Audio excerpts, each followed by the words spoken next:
Okay, this is 8.3b, and we are continuing with our sequences, and we're still in arithmetic sequences. In a little bit we're going to go into geometric sequences, which is instead of adding we're going to multiply, and you don't have the common difference like you did in the algebra or the arithmetic one, but really not that difficult. Alright, let's look at example 4. For tax purposes, we've got this firm with its $900,000 building over 30 years, uses a straight line method, which I said I'm clueless what that means. Those of you that are business majors probably know that, which depreciates the value of the building by $30,000 each year. What is the value of the building after 12 years? Okay, so this is that opportunity where we can use a to the n equals a to the n, a to the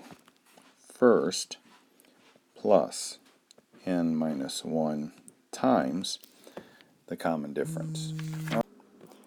Okay, so we are looking for the place value in 12 years. So I'm looking for what number at the end of 12 years. Okay, notice I said at the end of 12 years because that's what we're looking at. We're not looking at the beginning, we're looking at the end. So that means we're looking at the end of the first year, which it started at $900, but every year it depreciates $30,000. So it's worth $870,000 at the end of the first year because we took $30,000 away. Plus n. What was n? Well, n is this number right there, 12 minus 1. And what is the common difference? The common difference is how much it depreciates every year. Okay, so since it depreciates, we need to put a negative sign on there to show how much money it's going down. So you do the math, and you end up with the number in the 12th position down is $540,000 is what it's worth at the end of 12 years. Okay, so now we're going to start looking at geometric sequences, which I have one right above there. And notice my sequence goes 2, 4, 8, 16. There's not a common difference. There is not the same space here between each number. Okay, actually what's happened is it's times 2 here, times 4, or I'm sorry, yeah, times 2 here, times 2 here, times 2 here. Okay, so it's times rather than added. So we did not say 2 plus 2 and got 4, and 4 plus 2 and get 8. Okay, the number here changes, so the common difference doesn't exist. It ends up being a number you multiply times in order to get that. So anyway, let's get moving on this and kind of get an idea of what's going on here. Now the first formula for a geometric sequence is the place value. The number that's in that place value is r, a, n plus 1. And that r there means pretty much the common ratio is what that means. What are we multiplying it by? Like that last one I showed you, 2, 4, 8, 16. What number was I multiplying the previous number to get this one?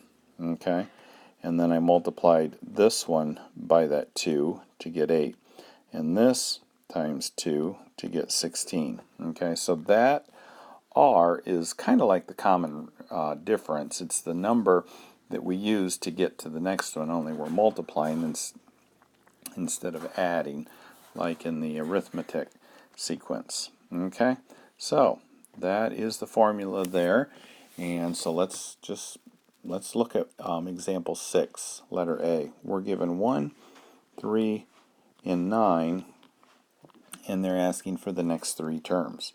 Well, this is in the position 1, 2, 3, so the next position is 4. So a to the 4 equals the ratio, which in this case is 3. I multiplied this by 3 and this by 3.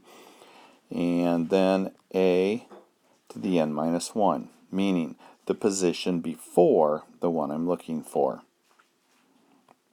And in this case, it's going to be position 3, which position 3 is that 9 there. Okay, so my a to the 4th is 27. The 5th number is going to be, my ratio is the same, times the 4th number, and that gives me 81.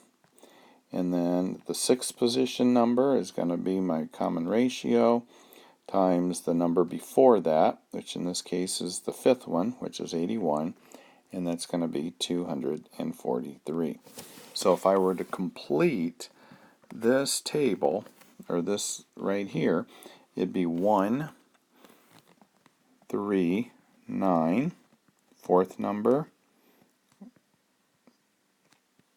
5th number, 6th number.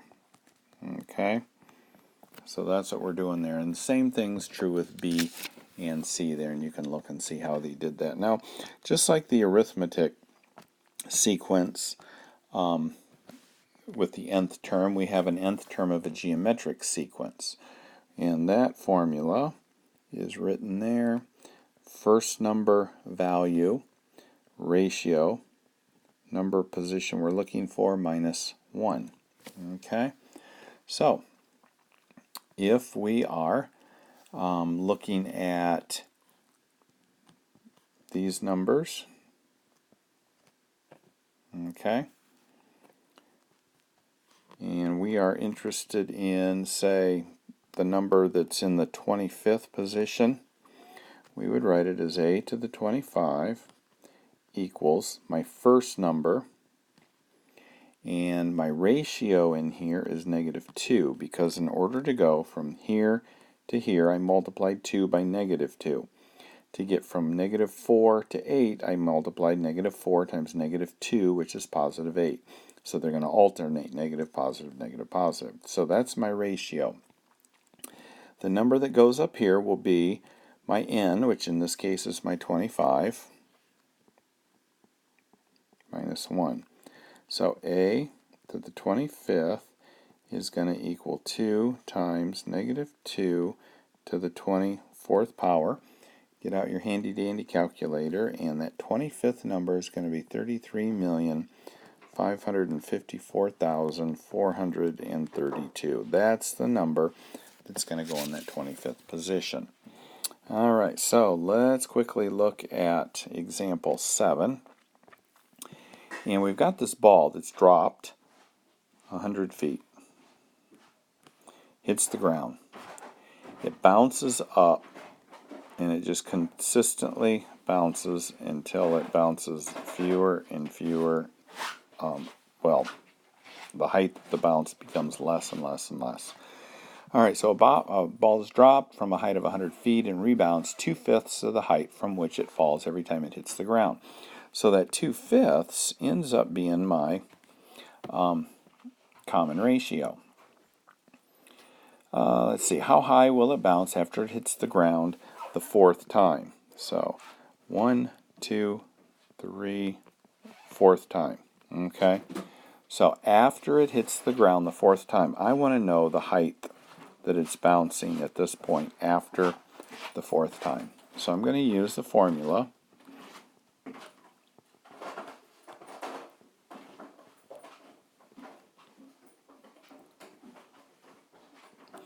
Right here, and I'm interested in the 4th time, and that's going to be my a to the 1 times my ratio to the n minus 1.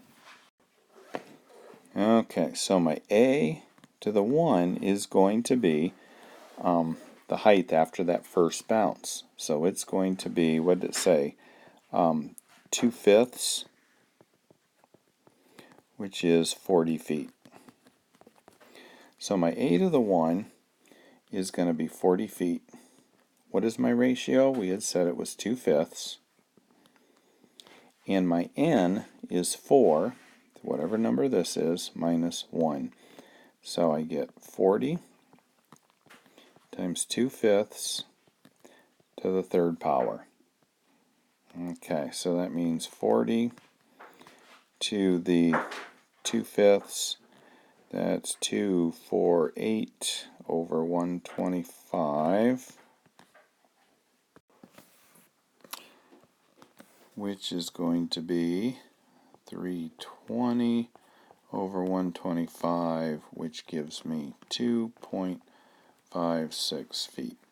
So that ball, once it gets to this position right there, is going to bounce 2.56 feet.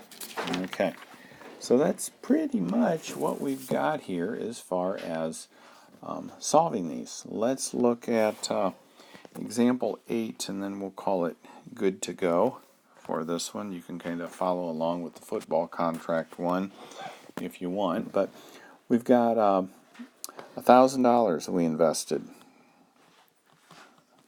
and we're going to invest it for 3 years at 6% interest, or 0.06, our usable number, compounded annually.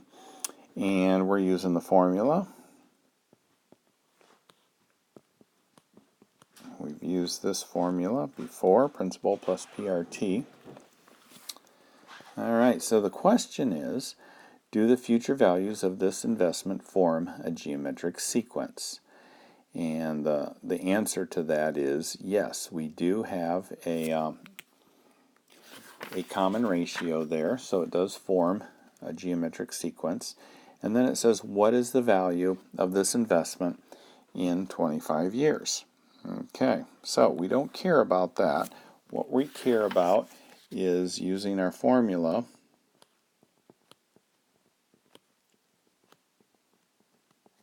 Okay, so what we're interested in is a to the 25 equals that first number and the ratio to the 24th power. Now, finding that first number and then finding my ratio is going to take looking up there in the example there. And they give us a ratio when they which is 1.06. Now that 1.06 is the 100%, you know, what we invested. 100% is what we invested in the interest. So